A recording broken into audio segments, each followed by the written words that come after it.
ইন্ডিয়ার সিনেমার নায়ক শাহরুখ খান সে হজ করতে এসেছে, তার ছেলেটাকে নিয়ে দেখলাম বাপ বেটা দুইজনে হেরামের কাপড় পরে কাবার সামনে সেলফি তুলে তারপরে ফেসবুকে দিচ্ছে। এই রমাদানে আমি উমরায় গিয়েছিলাম, আলহামদুলিল্লাহ। ওখানে গিয়ে এবারে এই কয়দিন আগে সেখানে গিয়ে আমাদের এক ভাই বলতেছে যে এই সরকার পতনের কিছুদিন আগে নায়ক ফেরদাউস মন্ত্রী মুজাম্মেল সহ উমরা করে গেছে। আমি তাদের সার্ভিস দিছি। নায়ক ফেরদাউস উমরা করতে গেছে, উমরা থেকে এসে সিনেমা বন্ধ করছে না চালাই গেছে? দুইটা একসাথে চলে, সুদও চলে, নামাজও চলে, গোশও চলে, রোজাও চলে, সিনেমাও চলে, আবার হজও চলে। একসাথে দুটা চলতে পারে না। হারাম খেয়ে তুমি কিসের নামাজ পড়ো, কিসের হজ করো? ذكر الرجل يطيل السفر أشعث وأغبر ويمد يديه إلى السماء فيقول يا رب ومطعمه حرام ومشربه حرام وملبسه حرام وغذي بالحرام فأنى يستجاب لذلك। প্রিয় নবীজি বলছেন, হজে গিয়েছে, লম্বা সফর করে, উস্কো খুস্কো চুল, দুলি দূষরিত দেহ, কাবার সামনে খাড়াইছে, মনে মনে ভাবে এমন জায়গায় দাঁড়ায়া দোয়া করি যেখানে কত নবীর পায়ের ধুলাবালি লেগে আছে, এখানের দোয়া আল্লাহ ফিরায় না। কাবার দেয়ালের সাথে বুক লাগাইয়া মুলতাজামে বুক ঠেকাইয়া দোয়া করে আর ভাবে কত সাহাবীর বুক এ দেয়ালে লেগেছে, তার কোনো হিসাব নাই, আমার আল্লাহ আমার দোয়া ফিরাবে না। তাই আকাশে হাত তুলে বলে আল্লাহ এটা দেও, সেটা দেও, সেটা দেও। অথচ রাসূল বলেন তার পেটে হারাম, তার কাপড়ে হারাম, তার রক্তে হারাম। সে যে পানি পান করেছে, ওই পানি যে বিল পরিশোধ করছে, ওই বিলের টাকাটাও ছিল হারাম। বেতন পাইছে 30,000, বাসা ভাড়াতে 25,000, পারিবারিক খরচ এবার কত? তাহলে বেতনের টাকার বাইরে নিশ্চয় গোশের টাকা আছে, ঠিক না? ও বেটাই ওগুলো জমাইয়া আবার হজে যাইয়া আল্লাহর ও আল্লাহ, রাসূল কয় কাম হবে না। বিদ্যুৎ আসার আগে, যখন বিদ্যুৎ আসেনি, আজ থেকে 20-30 বছর আগে এই এলাকায় বিদ্যুৎ ছিল নাকি? 30 বছর আগে ছিল না। বিয়ে হতো আগে রাতের বেলায় বেশি, দিনের বেলায়ও হয়। এখন আপনাদের এলাকায় কি দিনে হয় না রাতে হয় বিয়ে শাদী? এখন দিনে বেশি, রাতে কমছে নি? রাতেও হয়। আচ্ছা, আমাদের কুমিল্লা আমার বাড়ি, ওখানে রাতে এখন আর বিয়ে হয় না। 100টার মাঝে 99টাই দিনে হয়, বা 100তে 100, এখন আর রাতে হয় না। কিন্তু আমি যখন ছোট ছিলাম আমার মনে আছে 100 বিয়ার মাঝে 95টাই হতো রাতে। রাতের বেলায় তো বিদ্যুৎ ছিল না, খাওয়ানোর জন্য এক ধরনের বড় বড় লাইট ছিল, এগুলার ফার্ম দিত, দিলে লাইট জ্বলত। কি লাইট? সানলাইট। ওই লাইটে আলো দিত, মাঝে মাঝে আলো হঠাৎ করে নিভে যেত, নিষ্প্রভ হতো, আলো হচ্ছে না, জ্বলছে কিন্তু আলো দেয় না।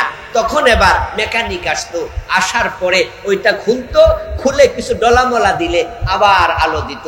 তো আমরা জিজ্ঞাসা করতাম এটা হয়েছিল কি, তার তেল নাই? কোন তেল আছে, কিন্তু তেল উঠার জন্য যে লাইন আছে ওখানে কিছু ধুলাবালি পড়ছিল, তাই তেল পাচ্ছিল না, সংযোগ বিচ্ছিন্ন, তাই আলো আর দেয় না। তুমি যখন হারাম খাও তখন আল্লাহর সাথে সংযোগ থাকে না, ইবাদত আর কবুল হয় না।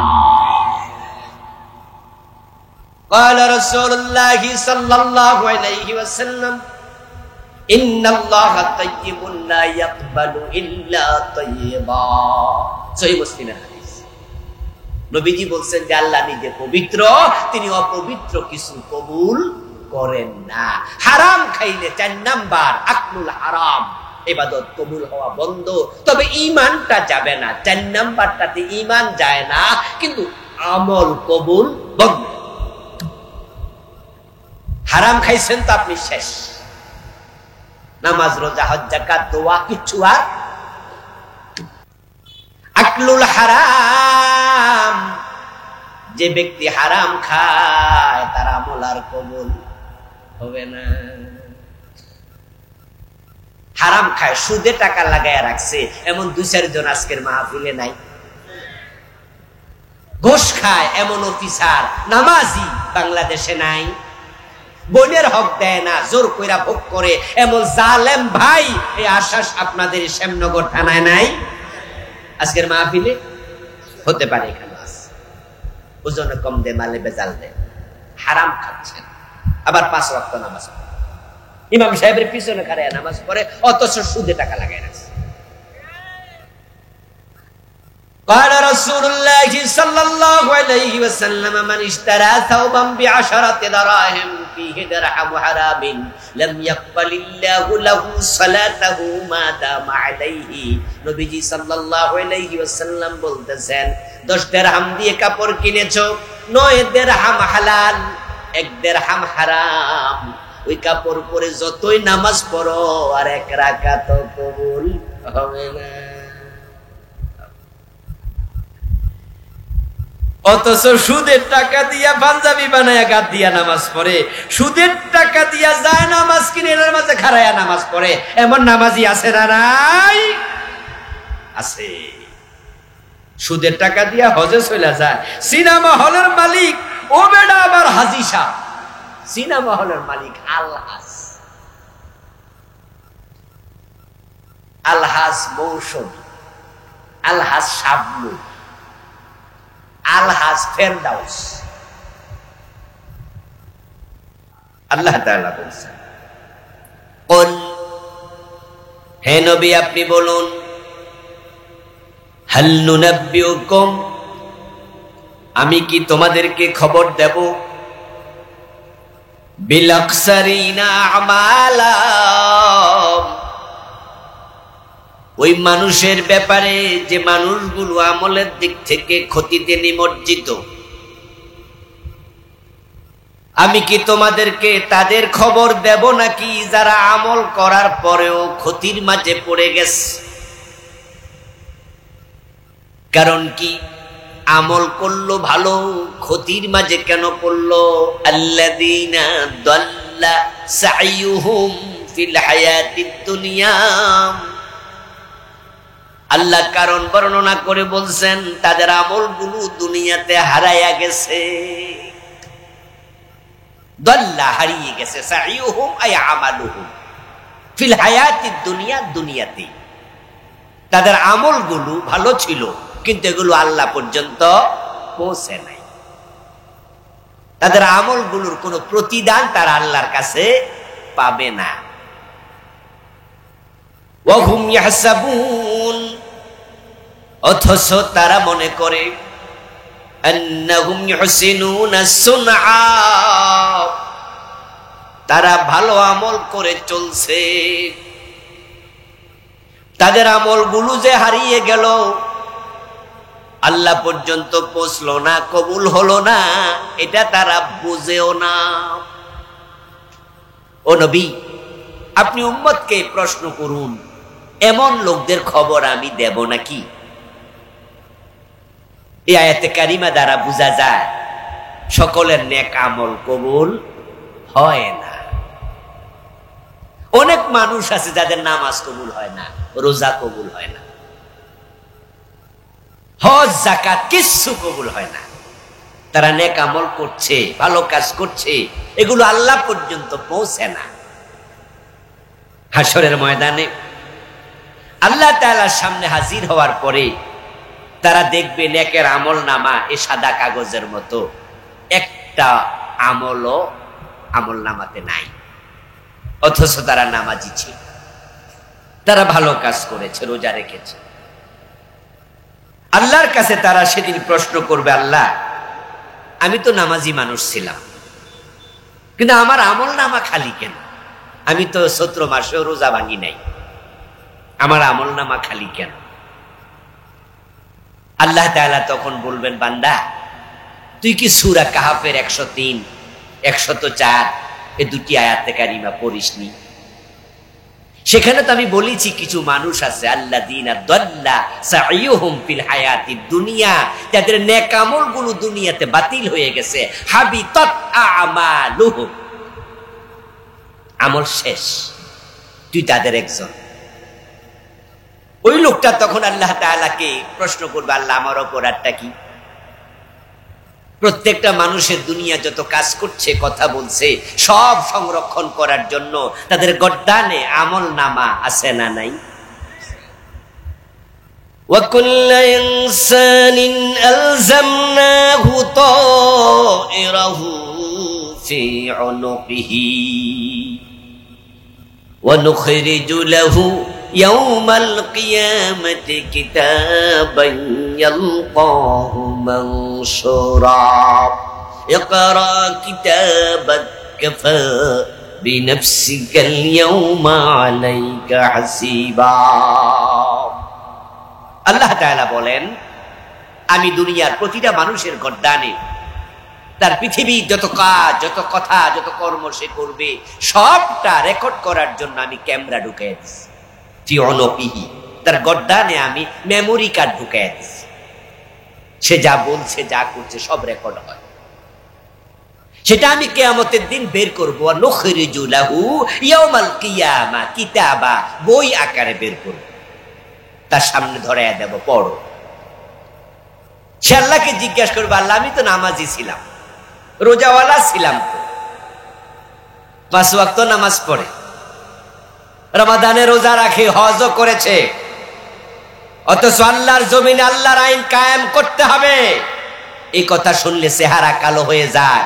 শুধু একামতে দ্বীনের পক্ষে কথা বলার কারণে মসজিদ কমিটির সভাপতি ইমামকে জেলে দিয়েছে, এমন ঘটনা। জান্নাতে যাওয়ার জন্য আল্লাহ তাআলা কুরআন মাজিদের বিভিন্ন আয়াতে দুটি শর্ত দিয়েছেন।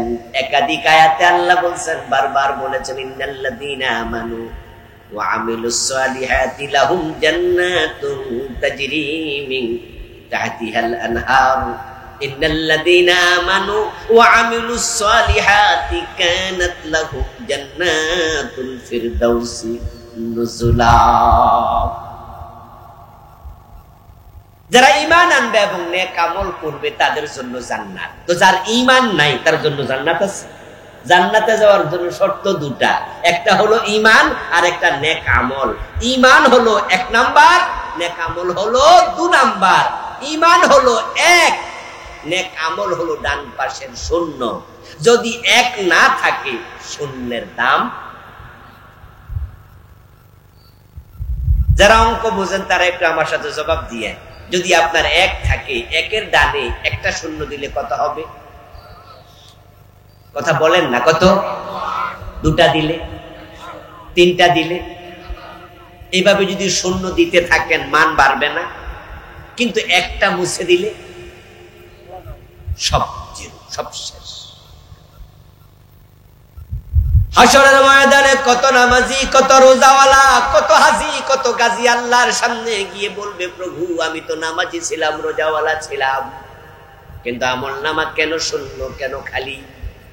আল্লাহ বলবে, বান্দা সূরা কাহফের 103 এবং 4 নম্বর আয়াত আমি যে মানুষগুলোর কথা বলেছিলাম, তুই তো তাদের একজন। তুই নামাজ পড়েছিস ঠিক, 5 ওয়াক্ত নামাজ পড়ে মসজিদে গিয়ে আল্লাহকে সিজদা দেয়, আবার দরবারে পীরের পায়ে সিজদা দেয়, এমন নামাজিও 2-4 জন আছে না নাই? আপনাদের কাছে আমি জানতে চাইবো, যারা জবাব জানেন তারা একটু জবাব দিয়ে না, কিছু থাকেন না। পীরের পায়ে যে সিজদা দেয় সে মুমিন না মুশরিক? ঈমান আছে না গেছে? এখন এই লোক নামাজ পড়ে লাভটা কি? মাদার তেরেসার নাম শুনছেন?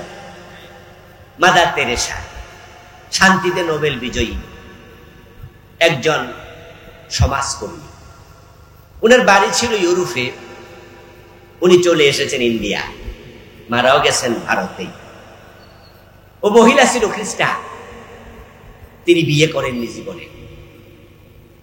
উনার কাজ ছিল অরফেনেজ তৈরি করা, এতিমখানা বানানো। ইন্ডিয়াতে তিনি হাজার হাজার ইয়াতিমকে মায়ের ভালোবাসা দিয়ে বড় করছে, ডজন ডজন ইয়াতিমখানা বানাইছে। উনার কর্মের স্বীকৃতি স্বরূপ উনাকে শান্তিতে নোবেল প্রাইজ দেয়া হয়েছে। এই শান্তিতে নোবেল বিজয়ী ওই মহিলা যতটা টাকা পাইছে পুরস্কার হিসাবে নোবেল পেয়ে সবটা ইয়াতিমখানায় দান করছে। লাখ লাখ কোটি কোটি টাকা দিয়েছে অবারিত এতিমদের জন্য। ইয়াতিমদেরকে ভালোবাসা, ইয়াতিমদেরকে লালন পালন করা, এটা কি বদ আমল না নেক আমল? নেক আমল। রাসূল বলছেন, যদি কোনো ব্যক্তি ইয়াতিমের মাথায় হাত বুলিয়ে নেয়, তার হাতের তল দিয়ে যতগুলো চুল যাবে, বিকুল্লি শাওরাতিন হাসানাতুন, প্রতিটা চুলের বিনিময়ে আল্লাহ অসংখ্য নেকি আমলনামায় লিখে দেয়। সুবহানাল্লাহ। খাওয়ানো না, লালন পালন করা না, ইয়াতিমের মাথায় শুধু হাত বুলাইলে এত সওয়াব। আর ইয়াতিমকে যদি খাওয়ায়, লালন পালন করে, তাহলে কি সওয়াব? নবীজি বলছেন, আনা ওয়া কাফিলুল ইয়াতিম কাহাতাইনি ফিল জান্নাহ।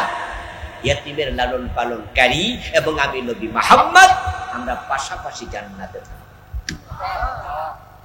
ইয়াতিম এক বছর, বহু বছর আইতাম। নবীজি বলেননি যে অনেক ইয়াতিম লালন পালন করলে আমার পাশে জান্নাত পাবে।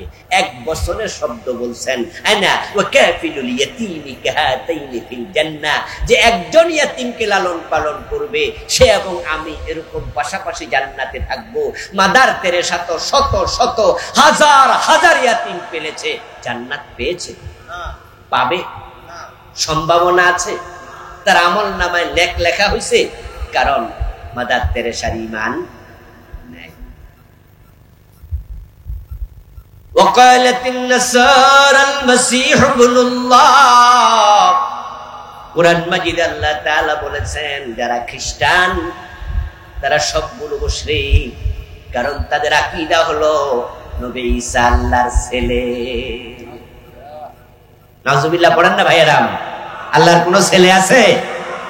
লাম ইয়ালিদ, বলুন না আমার সাথে, লাম ইয়ালিদ ওয়া লাম ইউলাদ ওয়া লাম ইয়াকুল লাহু কুফুয়ান আহাদ। এটা ঈমান। আজকের পৃথিবীতে খ্রিস্টানদের সংখ্যা 250 কোটির বেশি, মানুষ আছে প্রায় 800 কোটির কম বেশি। তার মাঝে 250 কোটি আরো বেশি খ্রিস্টান। এই 250 কোটি খ্রিস্টানের মাঝে ঈমানওয়ালা কয়জন আছে? জোরে বলেন না, জোরে বলেন না। ঈমানওয়ালা কয়জন আছে? অথচ খ্রিস্টানদের মাঝে দান করে, সাদকা করে এমন লোক নাই। দান সাদাকা কি বদ আমল না নেক আমল? আপনাদের বাজারে এলাকায় হিন্দু দোকানদার নাই? ওর দোকানে কি ভিক্ষুক গেলে 10-20 টাকা ভিক্ষা দেয় না? আমলনামায় সওয়াব কয়টা লেখা হয়? বুঝে নিয়ে আল্লাহকে বলবে, আল্লাহ আমি তো নামাজি ছিলাম, রোজাওয়ালা ছিলাম, হজ করেছি, যাকাত দিয়েছি, আমল কই, সওয়াব কই? আল্লাহ বলবে, বান্দা তুই তো ঈমানওয়ালা ছিলি না। 5টা অপরাধ করলে মানুষের আমল লেখা হয় না। 5 গ্রুপ মানুষ আল্লাহর সামনে হাজির হওয়ার পরে দেখবে আমলনামা খালি। তারা সেদিন আল্লাহর সামনে গিয়ে হতাশ হবে, ব্যর্থ হবে। ওই 5 গ্রুপ নিয়ে আমি সংক্ষেপে কথা বলবো। তখন ওই লোকগুলো আল্লাহ তাআলাকে বলবেন, ওয়ালাউ আন্না লানা কাররাতান ফানাকুনা মিনাল মুমিনিন। আল্লাহ বুঝেছি আমি তো মুশরিক, আমি তো কাফের, আমি বেঈমান, আমি তো অপরাধী। আমার আমলগুলো তুমি ফেলে দিয়েছো, কবুল করো নাই। এখন তোমার কাছে আমার দরখাস্ত, দুনিয়া একটা বার আমাকে আবার পাঠাও, আমি ভালো মুমিন হয়ে যেতে চাই। ওয়ালাউ আন্না লানা কাররাতান আই মাররাতান ওয়াহিদাতান। আল্লাহ একবারের জন্য দুনিয়ায় পাঠাও, আমি ভালো হয়ে যাব।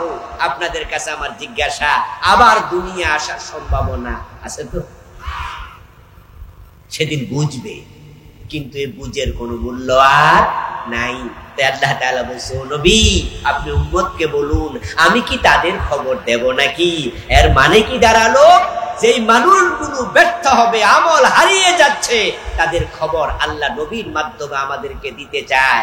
কারণ আমি যদি আজকে টের পাই, তাহলে আজকে জীবিত অবস্থায় টের পাইলে, বুঝলে যে আমিও তো খারাপ মানুষের দলে আছি, তাওবা করার সুযোগ আছে না? না। আমি এখন বলবো আপনাদের কাছে, আপনারা শুনবেন। আর নিজেকে খুঁজবেন। হাদিস হচ্ছে আল কাইয়িসু মান দানা নাফসা ওয়া আমিলা লিমা বাদাল মাউত। দুনিয়াতে সবচেয়ে চালাক মানুষ তো সে যে ব্যক্তি আত্মসমালোচনা করতে জানে, নিজেকে কন্ট্রোলে রাখে, নিজের দোষ খোঁজে, মানুষের দোষ খোঁজে না। আয়নার সামনে দাঁড়াইয়া আমরা কি অন্যের চেহারা দেখি না, নিজেরটা? আমরা যখন বাজারে ঘাটে যাই, কোথাও বেড়াইতে দেখো, আয়নার সামনে খাড়াই না?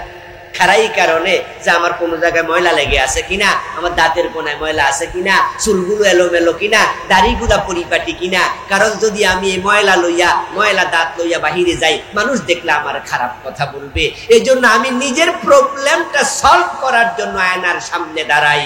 আখেরাতে আল্লাহর সামনে পুরা জীবনের হিসাব দিতে হবে।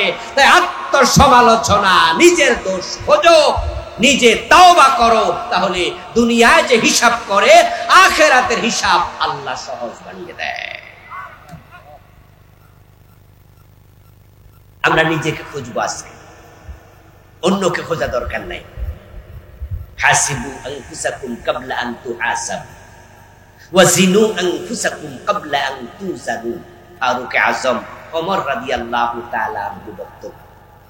ওমর বলতেন যে আল্লাহর কাছে হিসাব দেওয়ার আগে নিজের হিসাব একটু নিজে করো। আল্লাহ তোমার আমল নামা ওজন দেবে, আল্লাহর কাছে ওজন হওয়ার আগে নিজে যে কি আমল করো, নিজেরটা নিজ ওজন দিও। হাসরের ময়দানে যে মানুষগুলো ডান হাতে আমল নামা পাবে তারাই মুক্তি পেয়ে যাবে, তাদের হিসাব হবে বড় সহজ। وأما من أوتي كتابه بيمينه فسوف يحاسب حسابا يسيرا وينقلب إلى أهله مسرورا। ডান হাতে আমল নামা পাবে, হিসাব হবে সহজ, আল্লাহ জান্নাত দিয়ে দেবেন। আমল নামা খুলতে বলবেন না, পড়তেও বলবেন না, তারা আনন্দে লাফাতে লাফাতে আপনজনকে হাসরের ময়দানে খুঁজবে। ওয়ায়ানকালিবু ইলা আহলিহি মাসরুরা। হাসরের ময়দানে আমার বাবা কোথায়, মা কোথায়, স্ত্রী কোথায়, সন্তান কোথায়? ডান হাতে আমল নামা পাওয়ার পরে মানুষ খুঁজে বেড়াবে।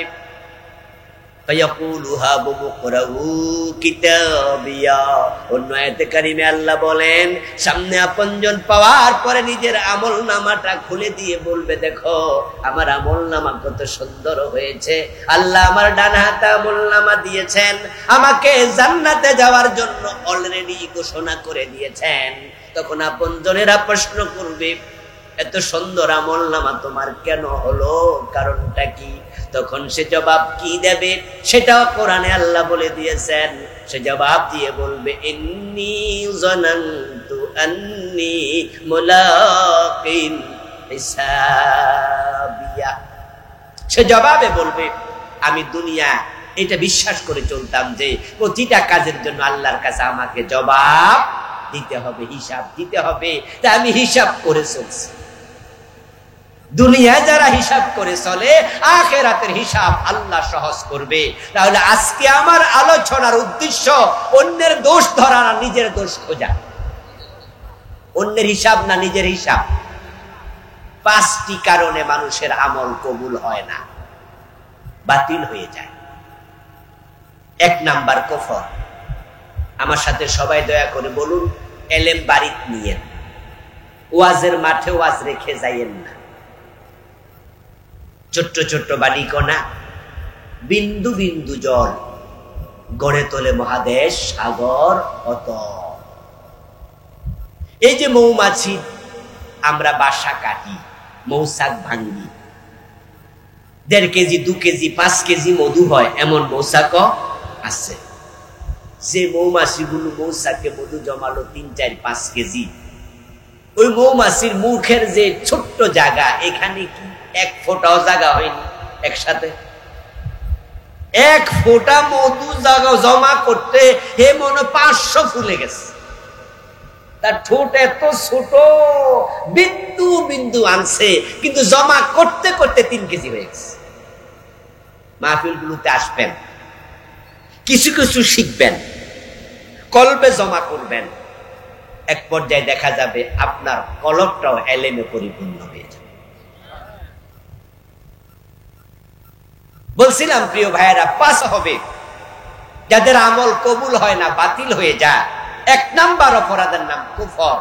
আমার সাথে বলুন, এক নাম্বারটা কি? কুফর। দ্বিতীয়টা শিরক। আমার সাথে বলুন, দ্বিতীয়টা কি? শিরক। তিন নাম্বারটা হলো নিফাক। বলুন তো, তিন নাম্বারটা কি? নিফাক। কয়টা গেল? তিনটা। যে কুফর করে তাকে বলে কাফের। যে ব্যক্তি কাফের হয় তার কোন আমল আর কবুল হবে না, শেষ। যে ব্যক্তি শিরিক করে তাকে বলে মুশরিক। কি বলে? যে ব্যক্তি মুশরিক হয়ে যায় তার আর কোন আমল আল্লাহর কাছে কবুল হবে না, সম্পর্ক শেষ। এই যে আপনারা দেখতে পাচ্ছেন এখানে বড় বড় কয়টা লাইট আছে, আপনাদের মাথার উপরও লাইট, লম্বা লম্বা লাইট আছে। আচ্ছা, লাইটের গোড়ায় যে জায়গায় তারটা ফিট করা আছে, নেগেটিভ পজিটিভের তার, যদি এক জায়গার তার খুলে দেয় লাইট জ্বলবে তো? এত বড় হলে জ্বলবো লাইট? 25 পাওয়ারি লাইটও জ্বলবে না, 5000 পাওয়ারিও জ্বলবে না, কারণ সংযোগ বিচ্ছিন্ন। শিরিক করলে, কুফর করলে আল্লাহর সাথে সংযোগ শেষ। আপনি তাহাজ্জুদ পড়তে পড়তে কপালে যদি কালো দাগও ফেলে দেন, এক রাকাত আর কবুল হবে না। দ্বিতীয়টা হচ্ছে শিরক। তিন নাম্বারটা নিফাক। যে ব্যক্তি নিফাক করে তাকে বলে মুনাফিক। এই শব্দটা শুনছেননি? এই মুনাফিকের নামে পবিত্র কোরআনে সূরা আসেনি? সূরাতুল মুনাফিকুন, আলাদা সূরা। কাফেরের নামে সূরা আসেনি? সূরাল কাফিরুন। এই তিন গ্রুপ বড় জঘন্য। এই তিনটি অপরাধের কারণে ঈমানও শেষ, আমলও শেষ। আল্লাহর সামনে গিয়ে যখন শুনবেন আল্লাহ বলবে, এই মিয়া তুমি হারাম খাইছো কেন, আপনি তখন আল্লাহকে বলবেন যে আল্লাহ তাইলে আমার দুনিয়া আর একবার পাঠাও, আমি আর হারাম খাবো না। পাঠাবে তো? 5 নাম্বার সাহিবুল বিদআহ। যে ব্যক্তি বেদাতের সাথে সম্পর্ক রাখে, বেদাতি হয়ে যায়। নবীজি বলছেন, বেদাতির নামাজ, রোজা, হজ, যাকাত সরফান ওয়ালা আদলান ওয়ালা জিহাদান। তার নামাজ, রোজা, হজ, যাকাত, জিহাদ, বেদাতির কোনো আমল কবুল হয় না। 5টা জানলাম আমরা। 1 নাম্বার কুফর, 2 নাম্বার শিরিক, 3 নাম্বার নিফাক, 4 নাম্বার হারাম খাওয়া, 5 নাম্বার বেদাতের সাথে জড়িত হওয়া। এখন কুফর গুলো চেনা, শিরিক গুলো জানা প্রয়োজন আছে না নাই? আল্লাহর অসংখ্য বান্দা আছে যারা কুফরি করছে কিন্তু তারা জানে না তারা যে কুফরি করছে। তারা আল্লাহর সামনে গিয়ে বলবে, আল্লাহ এটা যে কুফর আমি তো জানতাম না।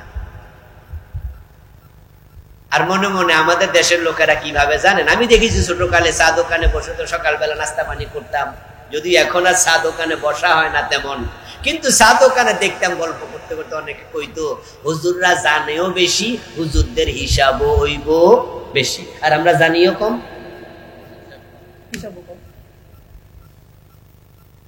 আল্লাহরে আপনি বলে দেবেন যে আল্লাহ আমি জানি না। আচ্ছা, আপনাদের কাছে আমার জিজ্ঞাসা, প্রত্যেকটা ভাই জবাব দিবেন যারা বুঝেন, চুপ থাকবেন না প্লিজ। না বুঝা বিষ খাইলে অসুবিধা আসেনি?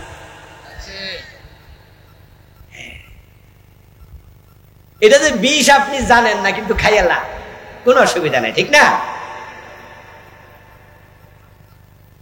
আল্লাহর সামনে বলবেন, আল্লাহ এটা কুফর আমি জানি না।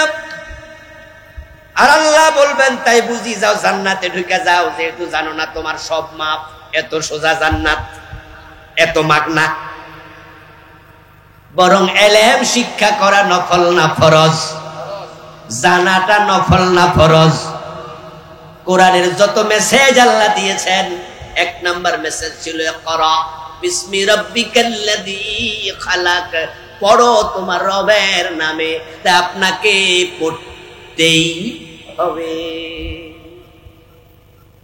জানি না বললে আল্লাহ বলবো তাই বুঝি ঈমান চলে গেছে, এটাই জানো না। বিয়ে করতে জানছো কেমনে? ছেলে মেয়ের বাবা হইতে কেমনে জানলা? রাজনীতি করে নেতা হতে কেমনে জানলা? বড় বড় বই পড়ে ব্যারিস্টার, ডাক্তার, ইঞ্জিনিয়ার কেমনে হইলা? এত কিছু বুঝলা, আসলটা ঈমান, ওটা কেমনে চলে যায় ওটা জানার টাইম পাও নাই। খুযুহু ফাগুল্লুহু সুম্মাল জাহিমা সাল্লুহু। ও ফেরেশতা তারে ধর, হাত পা ডান্ডা বেরি পড়ে আছে, হ্যান্ডকাপ পরা, জাহান্নামের মাঝখানে।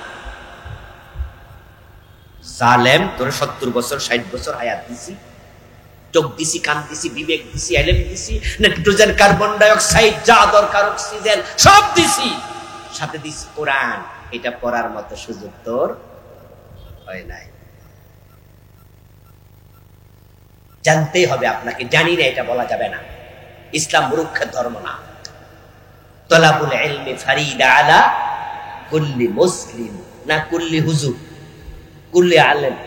ইসলাম শিক্ষা শুধু আলেমদের জন্য করো, মুসলিমের উপরে। আপনি কি মুসলিম, এটা আপনার উপরেও। কুফর কি? কুফর হচ্ছে এই পবিত্র কোরআন মাজিদের বিসমিল্লাহর বা থেকে মিনাল জিন্নাতি ওয়ান নাসের জিন পর্যন্ত যা আছে তার একটার সাথে দ্বিমত করার নাম। আল কুফর হুয়া দিদ্দুল ঈমান। কুফর হচ্ছে ঈমানের বিপরীত। ঈমান কি? ঈমান হচ্ছে তাসদীকুন নবী বিমা জাআ বিহি মিন ইনদিল্লাহ। আল্লাহর পক্ষ থেকে নবী মুহাম্মদ সাল্লাল্লাহু আলাইহি সাল্লাম যা নিয়ে এসেছেন সবটার উপরে বিশ্বাস রাখার নাম ঈমান। তাসদীকুন নবী সাল্লাল্লাহু আলাইহি ওয়াসাল্লাম বিমা জাআ বিহি মিন ইনদিল্লাহি আযজা ওয়া জাল্লা। আল্লাহর পক্ষ থেকে যে কোরআন রাসূল নিয়ে এসেছেন সবটা গ্রহণ করো। মা তাকুমুর রাসূল ফাখুযুহু ওয়া মা নাহাকুম আনহু ফান্তাহু। কোরআনে যা আছে সবটা মানার নামই ঈমান। সবটা বুঝে নিয়েন কিন্তু এখানে যা আছে যদি আপনি একটা না মানেন বাকিটা মাইনা কোনো লাভ। কাফের হওয়ার জন্য পুরা কোরআন অস্বীকার করা লাগে না। যেমন কাদিয়ানী, এই যে কিছুক্ষণ আগে আমি কাদিয়ানির কথা বলেছি, তারা নামাজ পড়ার পরও তারা কাফের, রোজা রাখার পরও তারা কি কাদিয়ানি? কি হজে যায় না? মাথার টুপি নাই, মুখে দাড়ি নাই, গায়ে পাঞ্জাবি নাই, তারা কি পাগড়ি পরে না, মেসওয়াক করে না? একজন কাদিয়ানিকে দেখতে হুবহু একজন মুসলমানের মতো। কিন্তু প্রবলেম হচ্ছে এই কোরআনের একটা জায়গায় পেশ লাগাইছে, নবী মুহাম্মদকে শেষ নবী মানে না। আমার বন্ধু, কাফের হওয়ার জন্য শুধু কোরআনের এক জায়গায় পেশ লাগাইলে এনাফ। ইমানদার হওয়ার জন্য সবটা মানা আবশ্যক। এই কাদিয়ানি গুলো সব মানলো, কিন্তু তারা নামাজ পড়লো, রোজা রেখেও কাফের। নবী মুহাম্মদ সাল্লাল্লাহু আলাইহি ওয়াসাল্লাম এই কথাটাই তিনি 1450 বছর আগে বলেছিলেন, ইয়াতিয়ানান নাসি জামানুন ইয়াজতামিউনা ফিল মাসাজিদ লাইসা ফীহিম মুমিনুন। এমন একটা জামানা আসবে যেই জামানার মানুষগুলো মসজিদে জামাতের সাথে নামাজ পড়বে, অথচ তাদের মাঝে একটারও ঈমান থাকবে না। ইয়াজতামিউনা ফিল মাসাজিদ, মসজিদগুলোতে নামাজ পড়বে, লাইসা ফিহা, উঠছো কেন তোমরা? এই পোলাপান উঠলো কি একসাথে ওঠে? বুঝে না, না বুঝলে তো পরে বিয়ে করে ঘর জামাই থাকা লাগে। ওঠার নিয়ম হলো যদি কেউ ওঠেও তাহলে কয় কানে কানে যে তুই উঠতে যা, 2 মিনিট পরে আমি আইতাছি, ঠিক না? তাহলে আর পরিবেশ নষ্ট হয় না। প্রিয় ভাইয়ের আলোচনা কি বুঝতেছেন আপনারা? কথা বুঝেন।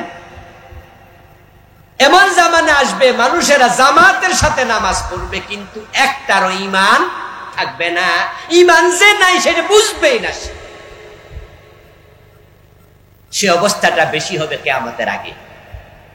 নবীজি বলছেন, তাকুনু বাইনা সাআতি ফিতান কাকিতাইল লাইলিল মুসলিম।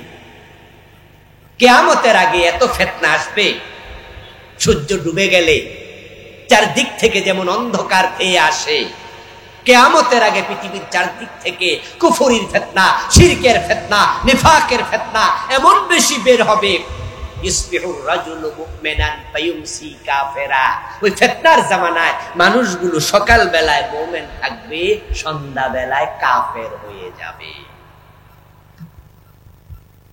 নবীজি বলেছেন যে এমন একটি জামানা আসবে যে জামানার মানুষগুলো জামাতে নামাজ পড়বে সবগুলো কাফের, মসজিদে থাকবে সব কাফের।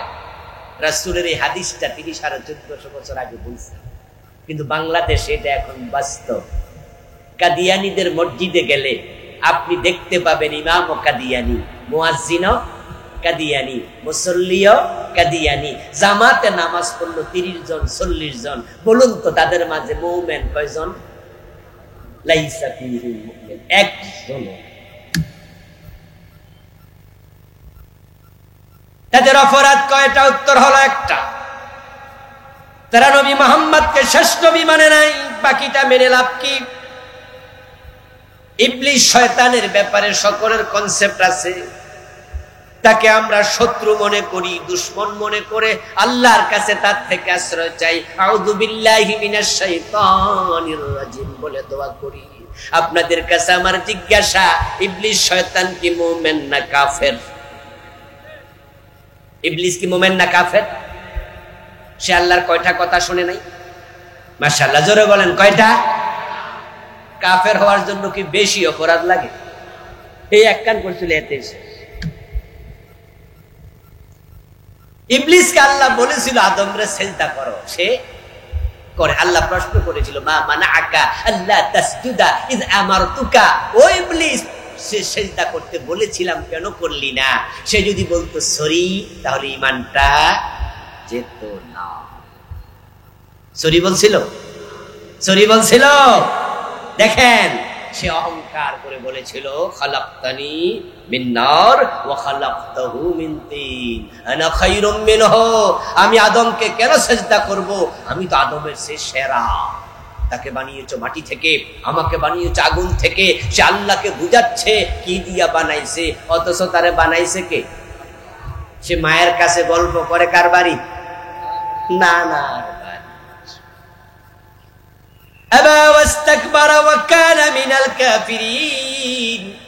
ইবলিস অহংকারী হলো, কাফের হয়ে গেল। আপনাদের কাছে আমি আবার জিজ্ঞাসা করি, একটু জবাব দেন। আল্লাহর একটা অর্ডার মানার না মানার প্রশ্ন আসার আগে, অমান্য করার আগে, ইবলিস কি কাফের ছিল না মুমিন ছিল? ছোট বড় মুমিন না বড় মুমিন? বরং সে কোন আলেম বলেন মুআল্লিমুল মালাইকা, সে ফেরেশতাদের ওস্তাদ ছিল। কিন্তু আল্লাহর একটা কথা শুনে নাই, সাথে সাথে ঈমান শেষ। কাদিয়ানী শুনে না কয়টা? ও আর যারা বোঝেন তারা জবাব দিতে থাকেন। কাদিয়ানী শুনে নাই কয়টা? ইবলিস শুনে নাই কয়টা? ঈমান আছে না গেছে? চোর ধরে হাত কাটো, এমন কথা কোরআনে আছে না নাই? 54 বছরে কয়দিন শুনছেন? একদিনও শুনেননি। বাংলাদেশের বয়স কত? 71 থেকে এখন 2025, তাহলে কত বছর? 54। এই 54 বছর কি হিন্দু প্রেসিডেন্ট ছিল? কোন খ্রিস্টান প্রধানমন্ত্রী ছিল? কোন ইহুদি আইনমন্ত্রী ছিল? তো মুসলমানেরা দেশ চালাইছে। চোর ধরে হাত কাটার অর্ডার তারা জীবনে একদিনও শোনে নাই। জেনা করলে 100 বেত লাগাতে হবে, এমন অর্ডার আল্লাহর কোরআনে আছে না নাই? বাংলাদেশে জেনাকারী আছে? কয়দিন 100 বেত লাগাইছেন? বিবাহিত জেনা করলে পাথর মেরে হত্যা করো, এমন হাদিস আছে না নাই? কয়দিন মারছেন? মদ পান করলে 100 বেত 80 বেত লাগাতে হবে, এমন হাদিস আছে না নাই? ওমর তো নিজের ছেলেকেও ছাড় দেন। মদ্যপানের অপরাধে প্রিয় পুত্রকে নিজ করে মেরে চতুররা, মরেছে পুত্র তোমারই চোখের পরে। কোরআনে আল্লাহ তাআলা বলেন আলা লাহুল খালকু ওয়াল আমর, সাবধান, সৃষ্টি যার আইন চলবে শুধুই।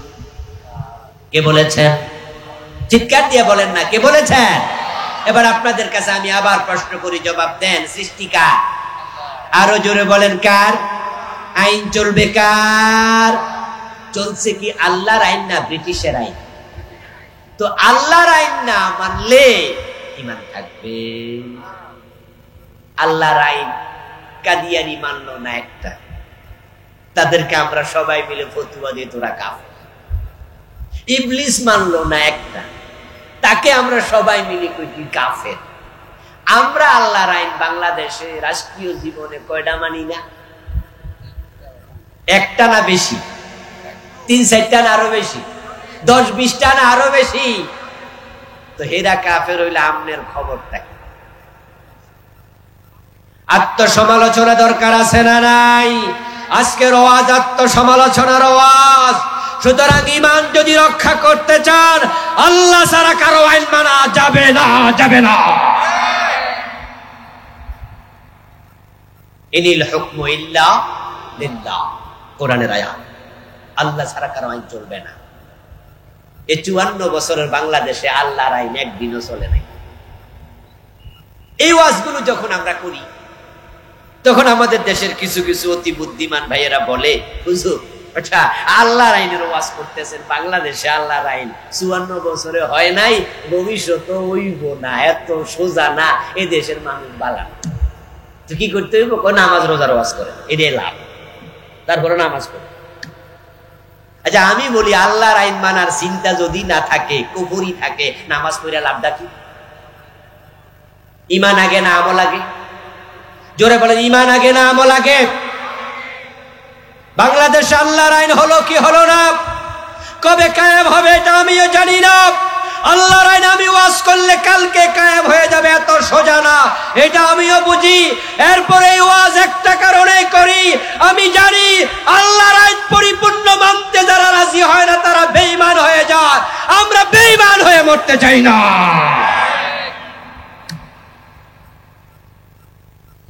আমরা ঈমানদার হিসাবে মরতে চাই। এই জন্য আমাদের জীবনে একটি বিদ্রোহী ঘোষণা আছে। বিদ্রোহী ঘোষণা হলো, আল্লাহ ছাড়া কারো আইন মানব না। এবার জেলে নাও, জেলে চলে ফাঁসিতে ঝুলাবে, ফাঁসিতে ঝুলতে রাজি হয়ে যাব, কিন্তু আমি ঘোষণা দিতেই থাকবো, আল্লাহ ছাড়া কারো আইন মানি না।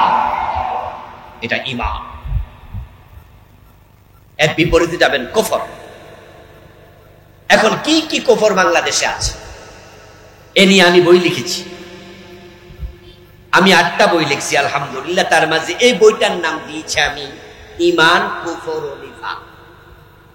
এই বইতে আমি বাংলাদেশে চলমান 56টা কুফর লিখছি। পড়তে থাকলে মনে হবে সর্বাঙ্গে ব্যথা, মলম দেব কোথায়। আমার প্রিয় ভাইয়েরা, একটি কুফর আমাদের দেশে চরম ভাবে আজকে সমাজে প্রবেশ করেছে, যেই কুফরের সাথে বাংলাদেশের কোটি কোটি মানুষ জড়িত হয়ে গেছে। ওই কুফরটার নাম হলো ধর্ম নিরপেক্ষতা। আমাদের দেশে যত দল 54 বছর দেশ চালাইছে, জাতীয় পার্টি, তারা কি ইসলামী দল? ধর্ম নিরপেক্ষ। বিএনপি ইসলামী দল, ধর্ম নিরপেক্ষ। আওয়ামী লীগ ইসলামী দল, ধর্ম নিরপেক্ষ। তারা 3 দলই কোনদিন দাবি করে নাই যে আমরা ইসলামী দল। প্রেসিডেন্ট এরশাদ কইছে যে আমি ক্ষমতা গেলে ইসলাম কায়েম করবো, চোর ধরে হাত কাটবো, ডাকাত ধরে শুলে দেবো, জেনা করলে বেত লাগামো, মদ খাইলে 80 বেত দেবো, আল্লাহর আইনে দেশ চালামো। বিএনপি কোনদিন কইছে? আওয়ামী লীগ কোনদিন কইছে? বলে নাই। তাদের দোষ দিতে পারবেন না কিয়ামতের দিন। তারা বলেনি যে আমরা ক্ষমতায় গেলে কোরআনের আইনে দেশ চালাবো। যারা ইসলামী দল না, তারা হলো ধর্ম নিরপেক্ষ। সুতরাং ধর্মের ব্যাপারে যারাই নিরপেক্ষ থাকে, আল্লাহর কসম তারা বেঈমান, বেঈমান, বেঈমান হয়ে যায়।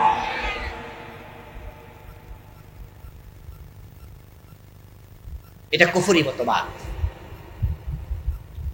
এখন বাংলাদেশে 3 দলের সাথে যারা আছেন, সাবধান হয়ে যান। আল্লাহর সামনে গিয়ে দেখবেন আপনি আমলকারী ছিলেন, ভালো মানুষ ছিলেন, নামাজি ছিলেন, কিন্তু ধর্ম নিরপেক্ষতাবাদ অন্তরে লালন করার কারণে আপনি বেঈমান ছিলেন।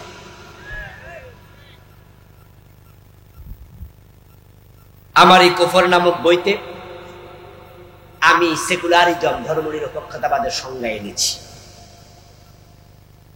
বিশ্ববিখ্যাত ডিকশনারি, কেমব্রিজ ডিকশনারি, অক্সফোর্ড ইউনিভার্সিটির নাম, আবার ডিকশনারির নাম। আমার বইতে আমি বিশ্ববিখ্যাত কেমব্রিজ ডিকশনারি থেকে সেকুলারিজম, ধর্ম নিরপেক্ষতার ডেফিনেশন এনেছি, সংজ্ঞা এনেছি। Secularism, the believe that religion should not be involved with the ordinary social and political any activity of a country. ধর্ম নিরপেক্ষতা একটা বিশ্বাসের নাম। বিশ্বাস। ঈমান শব্দের অর্থ কি? সবাই বলেন না, বলেন না, ঈমান অর্থ কি? সেকুলারিজম, দে বিলিভ, একটা বিশ্বাস। বেঈমান বলা কি এত সোজা কথা? যে বেঈমান না তাকে যদি তুমি বেঈমান বলো তাহলে ফতুয়া তুমি বেঈমান হবে। যে কাফের না তাকে যদি কাফের বলো এ ফতুয়া তোমার দিকে ফিরে আসবে। এটা বড় শক্ত কথা। ধর্ম নিরপেক্ষতা কুফরি মতবাদ, এটা আমি বানাইয়া বলিনি। ডেফিনেশন, সংজ্ঞা হচ্ছে সেকুলারিজম, দি বিলিভ, বিশ্বাসের নাম। Religion should not be involved. রাষ্ট্র, পলিটিক্যাল অ্যাক্টিভিটিস, সোশ্যাল অ্যাক্টিভিটিস, রাজনীতি, সামাজিক জীবন, এগুলাতে ধর্ম কোনো প্রভাব রাখবে না। ধর্মের কোনো আইন চলবে না। রাজনীতি হবে ধর্মের বাহিরে, সমাজ চলবে ধর্মের বাহিরে। এই বিশ্বাস লালন করার নাম সেকুলারিজম। যদি ইসলামের বাহিরে সমাজ চলে, এটা বিশ্বাস করো, তোমার ঈমান থাকবে। বরং আল্লাহর বক্তব্য হলো দুখুলু ফিস সিলমি কাফা। মান হওয়ার পরে তোমার দায়িত্ব হলো পুরা জীবন ইসলামে ঢুকাতেই। উদখুলু ফিস সিলমি কাফা। Islam is the complete code of life. ইসলাম হচ্ছে একটি পরিপূর্ণ জীবন ব্যবস্থা। পাকঘর থেকে রান্নাঘর থেকে সংসদ ভবন, ব্যক্তি জীবন থেকে আন্তর্জাতিক বলয়, এভরি হায়ার এভরি মোমেন্ট। তুমি টয়লেটে যখন যাবে সেখানে ইসলামের আইন আছে না নাই? ঘুমাতে সময় ইসলামের বিধান আছে কিনা?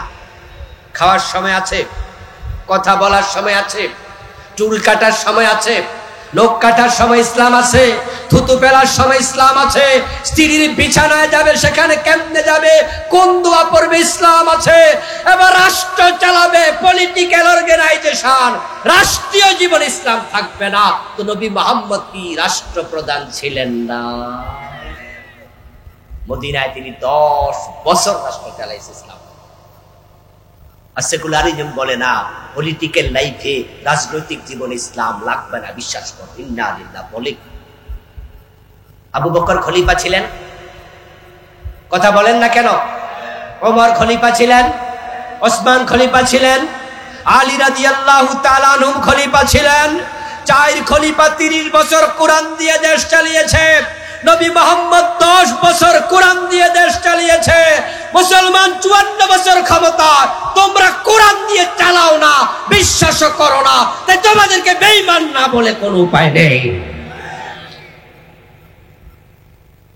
এটা কুফরি মতবাদ, সমাজের রন্ধ্রে রন্ধ্রে প্রবিষ্ট হয়েছে। সুতরাং মুমিনদের দলে আসতে হলে ধর্ম নিরপেক্ষতার সাথে কোন রকমের কম্প্রোমাইজ করা যাবে না। কোরআন দিয়ে দেশ চলবে, এটাই হচ্ছে আল্লাহর অর্ডার। কিন্তু গত 15 বছর দেখেছি আমরা এই পেশিবাদী সরকার, তারা কোরআনের বিরুদ্ধে অবস্থান নিয়েছিল, কোরআনের আইনের বিরুদ্ধে অবস্থান নিয়েছিল। আলহামদুলিল্লাহ, জুলাই বিপ্লবের মাধ্যমে ওই ফ্যাসিস্টদেরকে দেশ থেকে আমরা দেশ ছেড়ে চলে যেতে আমরা বাধ্য করেছি, তারা পালিয়ে গেছে। আমরা স্বপ্ন দেখেছিলাম হয়তো আগামীর বাংলাদেশ কোরআনের বাংলাদেশ হবে, কিন্তু আমরা ইতোমধ্যে দেখতে পাচ্ছি আবার কিছু লোক মাথা চারা দিয়ে উঠছে, ফ্যাসিস্টদের স্লোগান তাদের মুখ থেকে নতুন করে শোনা যাচ্ছে। যেই সরকার আজকের ক্ষমতায়, প্রফেসর ইউনূসের সরকার, এই সরকারে দেশের ইসলামপন্থী জনতা রক্তের উপর দাঁড়িয়ে গঠিত হয়েছে। ফ্যাসিস্টদেরকে তাড়ানোর পিছনে ৩৬ জুলাই পর্যন্ত ৩৬ দিনে যে ২০০০ শহীদ হয়েছে, তার মাঝে ৮০% বেশি ইসলামপন্থী লোক শাহাদাত বরণ করেছে। আপনাদের সাক্ষীরা তো জুলাই আন্দোলনে শাহাদাতের নজরানা দিয়েছে কয়েকজন,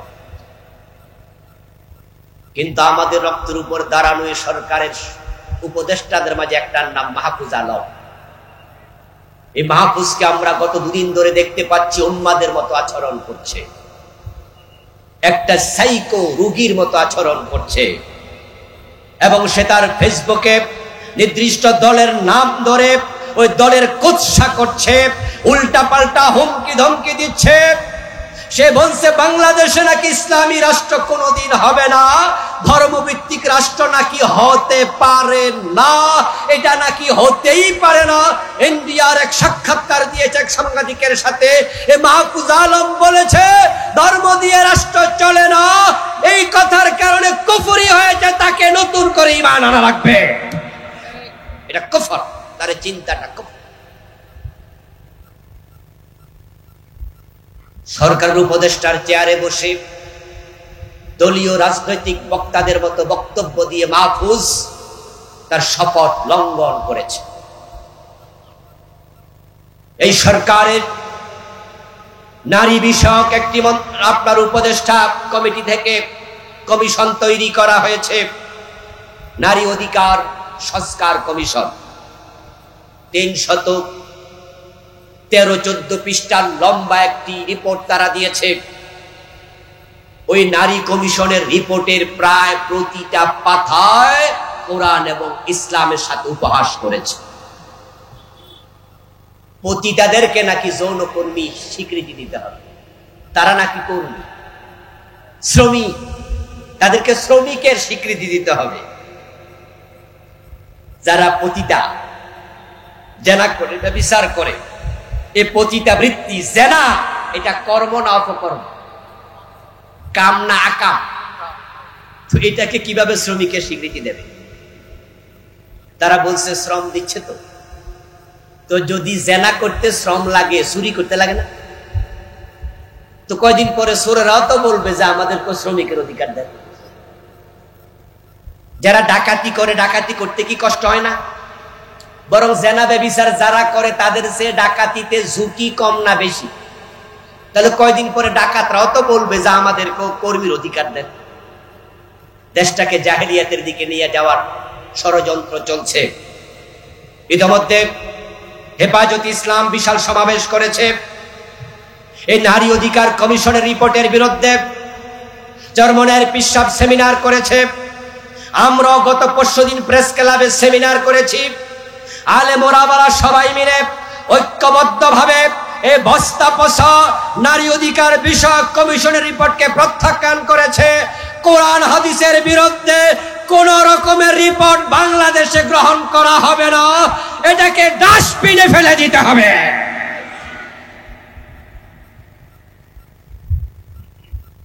কুফরি যদি থাকে আমল নামায়, নামাজ রোজা করে কোনো লাভ নাই, অঙ্কের মতো আর কি। 10 লাইনের অঙ্ক, 9 লাইন ঠিক লিখছেন, 1 লাইন ভুল লিখছেন, কত পাবেন? যে 10 লাইনে 10 ভুল সে যেমন 0, যে 10 লাইনে 1 ভুল সেও কি? যে মোটেও লেখে নাই সে কত পাবে? সেও 0। এ কোরআনের আইনগুলো ঠিক তাই, অর্ধেক মানেন অর্ধেক মানেন না। 30 পারার মাঝে 29 পারা মানেন, 1 পারা মানেন না। 114 সূরা 113 সূরা মানেন, 1 পারা 1 সূরা মানেন না। এই কোরআন থেকে 1 অক্ষর মানেন না, বাকিটা মাইনা কোনো লাভ নাই। 56টি কুফরি লিখেছি, একটা কুফর বললাম, বাকি 53টা আপনার 55টা এই বইতে আছে। আসল দ্বিতীয়টা আমার ড্রাইভার সাহেব থেকে বই নিতে পারবেন, কিছু বই গাড়িতে আমি এনেছি। কুফর গেল, দ্বিতীয়টা শিরিক। বাংলাদেশে শিরিক আছেন? আস্তাগফিরুল্লাহ আযীম। শিরিক নিয়ে আমি আরেকটি বই লিখছি, এই বইতে আমি 29টা লিখছি, ছোট বই। ওমান ইউশরিক বিল্লাহি ফাকাদ হারামাল্লাহু আলাইহিল জান্নাহ। কোরআনে আল্লাহ বলছেন যে আল্লাহর সাথে শিরক করে তার জন্য জান্নাত আল্লাহ হারাম বানাইয়া দেন, চিরতরে হারাম। অথচ আমাদের নেতারা এই তো নির্বাচন যখন ঘোষণা হবে তখন মাইক হাতে নিয়ে আপনাদের সামনে ভোটের জন্য দাঁড়াইয়া মাইক হাতে নিয়ে বলবে, ভাইয়েরা জনগণ আমাদের সাথে থাকেন, জনগণ সকল ক্ষমতার উৎস। এই জাতীয় একটা স্লোগান বাংলাদেশে আছে না নাই? এটা শিরিক। কেউ যদি মনে করে ক্ষমতার উৎস জনগণ, ঈমান শেষ। অথচ এই শিরিকটা আমাদের সংবিধানে লেখা। 72-তে যখন সংবিধান লেখে ডক্টর কামাল হোসেন তার সদস্যবৃন্দকে নিয়ে, তখন সে ল অফ সভরেনিটি, সার্বভৌমত্ব আইন লিখতে গিয়া লিখেছে এই রাষ্ট্রের মালিক জনগণ, ক্ষমতার মালিক ও জনগণ। অথচ কোরআনে আল্লাহ বারবার বলেছে আকাশ এবং জমিনের মালিক কে? কুলিল্লাহুম্মা মালিকাল মুলকি তুতিল মুলকা মান তাশা ওয়া তানজিউল মুলকা মিম্মান তাশা। আল্লাহ বলো, নবী আপনি বলুন, রাজাদিরাজ আল্লাহ, ক্ষমতার মালিক তুমি, তুমি যাকে চাও ক্ষমতা দাও, তুমি যাকে চাও ক্ষমতা ছিনিয়ে নাও। আল্লাহ বলে ক্ষমতার মালিক তিনি, বিয়াদিহিল মুলক। কয়দিন পরে আপনারা অনেকে হজে যাবেন, অনেকে গেছে, অলরেডি রাস্তায় আছে, হজের ফ্লাইট শুরু হয়েছে। তালবিয়া যখন পড়েন, ইহরামের কাপড় পরে, তখন আপনি লাব্বাইক আল্লাহুম্মা লাব্বাইক লাব্বাইক লা শারীকা লাক লাব্বাইক, এর পরে কি ইন্নাল হামদা ওয়ান নি'মাতা, শেষ কি লাকা ওয়াল মুলক। বাংলা অর্থ কি? এই যে আপনি হজ করতে যাচ্ছেন, আপনি কি বলতেছেন তালবিয়া? বাংলা তো বলেন, বুঝেন না, আরবিতে বলে তো অর্থ জানেন না। জানলে আপনি দেখতেন, আপনি বলতেছেন আল্লাহ তোমার শরীক নাই, প্রশংসা তোমার, ওয়ালাকাল মুলক, রাজত্ব তোমার। রাজত্বের মালিক কি জনগণ না আল্লাহ?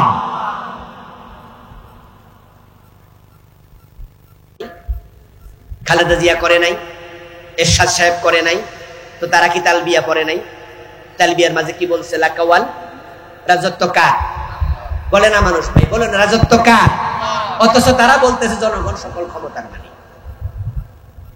জনগণ ক্ষমতার মালিক, ব্যাকল মানুষ বোঝো না? কত কিছুদিন আগে যখন নির্বাচন হয়েছিল, সব জনগণ ঘুমাই রয়েছে, রাতের বেলা শেষ হয়ে গেছে। কি ঠিক না ঠিক? সকালবেলা কেন্দ্রে যাইয়া দেখে যে ভোট আগে, রাতের বেলায় শেষ। তো যে জনগণ ক্ষমতার উৎস, এরা তো সব ঘুমে, ক্ষমতা তো গেল গা।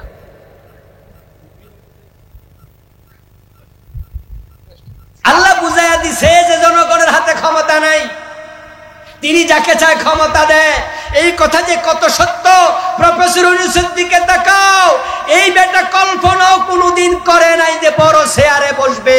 কারণ কয়দিন আগেও তো 8 তলা বিল্ডিং এ পায়ে হেঁটে উঠে হাসিরা দিছে, ঠিক না? লিফট বন্ধ করে দিছে, বিদ্যুৎ নাই বলে। 84 বছর বয়স, হাইটা উঠো, 8 তলা হাইটা উঠছে। ডক্টর ইউনূস মনে মনে কত ভাবছে, এই সরকার যদি ক্ষমতায় আরো 5-7 বছর থাকে, তাহলে কয় বছর যে জেল হয় ইউনূস মিয়ার আল্লাহ জানে। কারণ যে বড় বড় মামলা দিছে, প্রতিটা 5-7 বছর কইরা হইলো হয়তো 150-200 বছর দেন। এই বড় চেয়ারে বসে ডক্টর ইউনূস বাংলাদেশ চালাবে, এটা স্বপ্নেও কোনোদিন ভাবে নাই। বিপ্লব করলো কারা? শহীদ হলো কারা? রাস্তায় নামলো কারা? আর ক্ষমতার বড় চেয়ারে বইল কেডা? পোলাপান বিপ্লব করার পরে ইউনূস মিয়ার নাম্বার সংগ্রহ করে উনাকে বিদেশে থাইকা ফোন দিয়া কয়, স্যার আপনি একটু দেশে আইসা বড় চেয়ারটাতে বসেন। প্রমাণ হয়ে গেল ক্ষমতা আসলে ব্যক্তির হাতে না, ক্ষমতা কার হাতে? আবার যাকে আল্লাহ 15 বছর ক্ষমতায় রেখেছিল, তাকে ক্ষমতা তিনি দিয়েছিলেন, কিন্তু আল্লাহ ওয়ালাদার সাথে বাড়াবাড়ি করেছে, কুরআনের সাথে করেছে। এই জন্য আল্লাহ তাকে দাদার বাড়ি দিল্লি পাঠিয়ে দিয়েছে। কত ইজ্জু মান তাশা, কত দিল্লু মান তাশা। বিয়াদিকাল খায়র ইন্নাকা আলা কুল্লি শাইইন কাদির। আমার বন্ধু, হিন্দুদের যখন দুর্গা পূজা আসে তখন মুসলমানের সন্তানরা আবার মুশরিক হয়, কেউ কাফের হয়। পূজা করলো কি? শাফাত পেতে চাই, হাউজে কাউসারের পানি পান করতে চাই, বেদাত পরিত্যাগ করা দরকার আছে না নাই? তো না চিনলে কেমনে পরিত্যাগ করবেন? এই জন্য পড়ুন, শিখুন, অনলাইনে সার্চ করুন, বেদাত লিখে দেন, গুগলে গিয়ে দেখবেন বেদাতের তালিকা আসবে। শিরিক লিখে দেন, শিরিকের তালিকা আসবে। কুফর লিখে দেন, কুফরের তালিকা আসবে। পকেটে টাকা আছে, লাইব্রেরি থেকে বই কিনুন, আমিও লিখেছি, আমার বই লাইব্রেরি থেকে নেন, পড়বেন, পড়াবেন, জানবেন, জানাবেন, শিখবেন, শিখাবেন, নিজের জীবনে মেনে চলবেন। আল্লাহ তাআলা যদি আপনাকে সহযোগিতা করে, সাহায্য করে, তাহলে জান্নাতের পথ খুঁজে পাবেন ইনশাআল্লাহ। হাযা মা ইনদি ওয়াল ইলমু ইনদাল্লাহ আলাইহি তাওয়াক্কালতু ওয়া ইলাইহি উনীব। প্রিয় ভাইরা, আলোচনা শেষ করলাম।